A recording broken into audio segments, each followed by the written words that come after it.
Thiruvananthapuram Kasaragod silver line പദ്ധതി റദ്ദ് ചെയ്ത് ഉത്തരവ് പുറപ്പെടുവിക്കാനുള്ള തീരുമാനമെടുത്തു. പ്രസ്തുത പദ്ധതിക്കായി ഭൂമി ഏറ്റെടുക്കുന്നതുമായി ബന്ധപ്പെട്ട് പുറപ്പെടുവിച്ചിട്ടുള്ള എല്ലാ വിജ്ഞാപനങ്ങളും റദ്ദ് ചെയ്യാൻ തീരുമാനിച്ചു.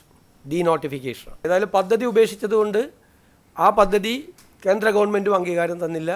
ഞങ്ങളതിനെ എതിർത്ത് സിൽവർ ലൈൻ എതിർത്ത് ഞങ്ങൾ സമരം ചെയ്തതാണ്. അതിൻ്റെ അടിസ്ഥാനത്തിൽ ആ ഉത്തരവ് റദ്ദാക്കാനും ഈ ഭൂമി ഏറ്റെടുക്കൽ നോട്ടിഫിക്കേഷൻ ഡീനോട്ടിഫൈ ചെയ്യാനുമുള്ള സുപ്രധാനമായ തീരുമാനമെടുത്തിട്ടുണ്ട്. സിൽവർ ലൈൻ സമരവുമായി ബന്ധപ്പെട്ട വിവിധ കോടതികളിലും പോലീസ് സ്റ്റേഷനുകളിലും ഒക്കെ നിലനിൽക്കുന്ന കേസുകൾ അത് ആഭ്യന്തര വകുപ്പ് അത് പരിശോധിച്ച് പിൻവലിക്കാൻ വേണ്ടിയിട്ടുള്ള കേസുകളുടെ സ്വഭാവം അനുസരിച്ച് അത് പിൻവലിക്കാൻ വേണ്ടിയിട്ടുള്ള ശുപാർശകൾ കോടതിയാണ് അത് അനുമതി നൽകേണ്ടത്. കോടതിയിലേക്ക് ഗവൺമെൻറ് അതിനുള്ള ശുപാർശ കോടതിക്ക് മുൻപാകെ നമ്മൾ സമർപ്പിക്കാൻ തീരുമാനിച്ചു. പിന്നെ പദ്ധതിക്ക് വേണ്ടി സ്ഥാപിച്ചിട്ടുള്ള മഞ്ഞക്കുറ്റികൾ അത് നീക്കം ചെയ്യുന്നതിന് റവന്യൂ വകുപ്പിന് നിർദ്ദേശം നൽകിയിട്ടുണ്ട്.